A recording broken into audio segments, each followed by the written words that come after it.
Hi everyone, welcome to another week of Coach's Corner. This week we're going to feature the Ponca City High School soccer teams on our Coach's Corner show. And we'll begin with our girls soccer coach, Stephen Engster, who has a top 10 team this year so far to this point in the season, and a group of girls who are working very, very well. Coach, welcome to the show. How many years now for you as our head girls coach? It's my fourth year as the girls coach, and I've done the boys for a few years prior to that. You've been in the program for quite a while, haven't you? Yes, they accepted me for a while and put up with me. They put up with you for a while. You have a good team this year. Still a long way to go in the season, but some thoughts on how the girls have progressed. You've got a real senior-laden team with a lot of real good experienced girls, and it's got to be a coach's dream right now. Yes, it is. The only thing we can do wrong is let it get to our heads and not perform. But so far, these girls have gained confidence, won some games. We've won the Stillwater Cup, second annual Stillwater Cup again, which is kind of nice. Came through a couple of tough games. Verdigris game, we were down 3-0 and came back and won it. That set the tone for them, I think. They understand now that they're not going to quit. There's a comeback happening if you try hard enough. Tomorrow we're going to play Union. It's a tough game for us. That's the only team that beat us last year. Right now, you mentioned we're a top 10 team in the OK rankings, and actually 5 out of the top 10 teams are in our district, which means that if we were in another district, I would almost say we're in the playoffs, but right. Since we're in this district, nothing's given. So we're going to have to follow through and work hard, and hopefully we can make it happen. I mentioned that you do have a lot of seniors on this team. I think you have 11 girls who are seniors, and that type of experience, you should be playing well. Those girls have all been through this. They've been through these district wars before, so that senior experience, I know you hope, helps them get to the playoffs again this year. Yes, absolutely. We actually have 15 seniors on the team. They're all good players. They're all good kids, which is very important. Not just talent will do it, discipline and hard work will go a long ways, and these girls are doing that. Experience, last year we went into the second round of the playoffs, and that, if anything, should have given us some experience and hopefully some confidence this year to hopefully be able to do the same thing. Now, a lot of these girls, not only have you coached at the high school level, but you're very involved in our soccer programs in Ponca City. So I bet you a lot of these girls you've seen when they were little girls just beginning to play soccer too. Yes, I have. I've been around these girls for quite a while, since they were little, really. There's a number of coaches that have been involved with coaching them that I'm good friends with. Wayne Oakley being one of them, Bobby Snow being another. Mike Mead has coached some of the kids that are juniors now, and I have the ones that are sophomores and younger, and I also had the group that was older, graduating a couple of years ago. So I've been in the mix for a long time, and these girls have accomplished quite a few things in their time. So. Well, you mentioned a lot of those guys who I know and am friends with, and I think it brings up a good point. Why are you successful in a sport like soccer? Well, it's just not a 3 or 4 month sport, is it, Coach? You have to be playing pretty much all year round if you're going to have success in soccer as competitive as it is in the state of Oklahoma.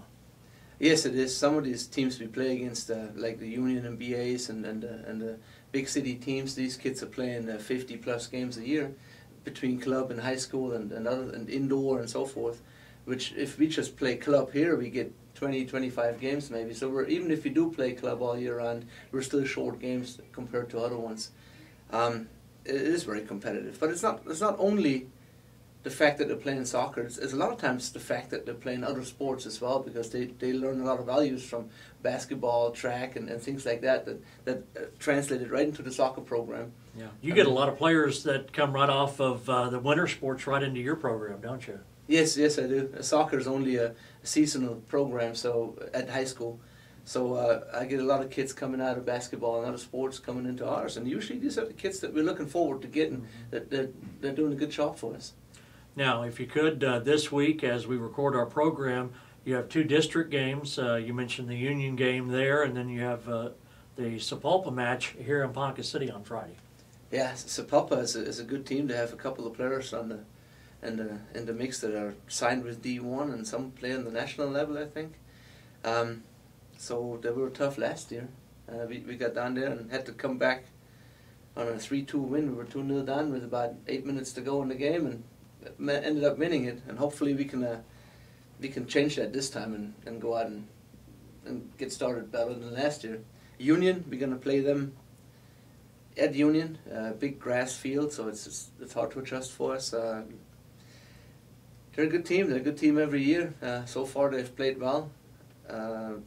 They beat Chenks 2-1. We lost against Chenks 3-0, which, you know, it was a game that was low shooting, 4 shots a team basically, and they scored 3. We didn't get one in, right. So it's a lot of midfield work there. Looking forward to the Union game. I think we can measure ourselves and see where we're at in the state playing that game. And you talk about some of the top teams. I know that you beat Claremore the other night, who beat a top team, Is it wide open this year as far as the teams, or is there one team or 2 teams out there that you really think are right now a little bit better than everybody else? It's a good question. It's hard to say. I think if anyone is not at the top of the game playing one of the other top 12 teams, they're going to lose that game. You have to be on if you want to win it. And that goes for any one of them up top. It goes for the Broken Arrow. That's for the Edmund Santa Fe. It's good this year too. So you have to be playing at your best if you want to win. If you have a bad day, you're going to lose that game. Sounds like in any of these district games, if you're not playing top of your game, you're going to get beat on these district games. Yes, we are. It's a tough district for us. Absolutely. We got Broken Arrow, Union, Sapulpa, Santa Fe, and they're all ranked currently. So wow. That's a tough way to make a living, isn't it, Coach? Well, it's fun. We do enjoy a challenge, and the girls are ready for it. I think they don't want easy. They want to earn it, and they want to look back and say, "This is what we've accomplished." Play the best. Yeah. Play the best. Absolutely. Doing a great job. Everything else okay? Yeah. We encourage people to come out and support them. That home crowd is very important, isn't it? Yes, it is. Home field advantage. We had it last year for our playoff games. It was important to us, and hopefully we can do that again. And hopefully until then, we have a crowd coming out to the few games we have. Absolutely. At Tulsa Union Tuesday, and then the big game home on Friday against Sapulpa at the football stadium at the complex, the soccer complex here in Ponca City. Good to see you again. Good luck, and keep on winning. Okay, Coach? Thank you very much. Stephen Engster, our girls soccer coach on Coach's Corner.